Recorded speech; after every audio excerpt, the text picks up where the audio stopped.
Kehidupan manusia di dunia tidak akan lepas dari kejaran ujian dan cobaan.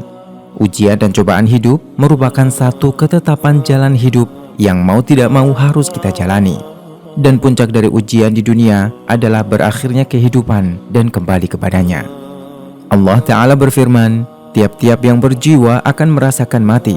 Kami akan mengujimu dengan keburukan dan kebaikan sebagai cobaan yang sebenar-benarnya, dan hanya kepada Kamilah kamu dikembalikan."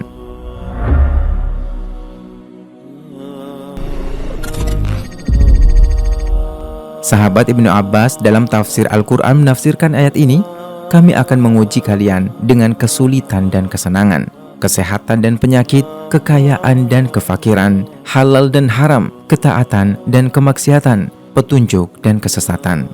Dari ayat ini, kita tahu bahwa berbagai macam penyakit juga merupakan bagian dari cobaan Allah yang diberikan kepada hambanya.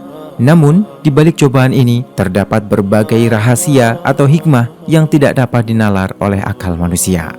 Rasulullah Shallallahu Alaihi Wasallam bersabda, "Sungguh menakjubkan perkara seorang mukmin. Sesungguhnya semua urusannya merupakan kebaikan. Dan hal ini tidak terjadi kecuali bagi orang mukmin. Jika dia mendapat kegembiraan, maka dia bersyukur dan itu merupakan kebaikan baginya. Dan jika mendapatkan kesusahan, maka dia bersabar dan ini merupakan kebaikan baginya." Penyakit merupakan sebab pengampunan atas kesalahan-kesalahan yang pernah kita lakukan dengan hati, pendengaran, penglihatan, lisan, dan dengan seluruh anggota tubuhmu. Terkadang, penyakit itu juga merupakan hukuman dari dosa yang pernah dilakukan. Sebagaimana firman Allah Ta'ala, "Dan apa saja musibah yang menimpamu, maka adalah disebabkan oleh perbuatan tanganmu sendiri. Dan Allah memaafkan sebagian besar dari kesalahan-kesalahanmu." Rasulullah Shallallahu Alaihi Wasallam bersabda, "Tidaklah menimpa seorang mukmin rasa sakit yang terus-menerus, kepayahan, penyakit, dan juga kesedihan, bahkan sampai kesusahan yang menyusahkannya, melainkan akan dihapuskan dengannya dosa-dosanya."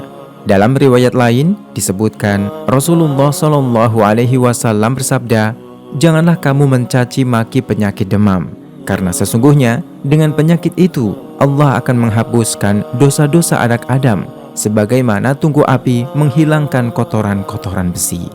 Oleh karena itu, tidak boleh bagi seorang mukmin mencaci maki penyakit yang dideritanya, menggerutu, apalagi sampai berburuk sangka pada Allah dengan musibah sakit yang dideritanya. Kita seharusnya bersyukur. Sesungguhnya Rasulullah Shallallahu Alaihi Wasallam bersabda, "Sakit demam itu menjauhkan setiap orang mukmin dari api neraka." Sesungguhnya, di balik penyakit dan musibah akan mengembalikan seorang hamba yang tadinya jauh dari mengingat Allah agar kembali kepadanya. Biasanya, seseorang yang dalam keadaan sehat walafiat suka tenggelam dalam perbuatan maksiat dan mengikuti hawa nafsunya. Dia sibuk dengan urusan dunia dan melalaikan Robnya. Oleh karena itu, jika Allah mencobanya dengan suatu penyakit atau musibah, dia harus merasakan kelemahan, kehinaan, dan ketidakmampuan di hadapan Robnya.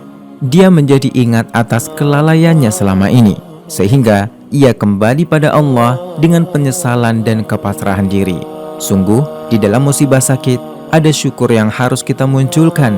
Dari sanalah hikmah dan kebaikan besar dapat kita rasakan.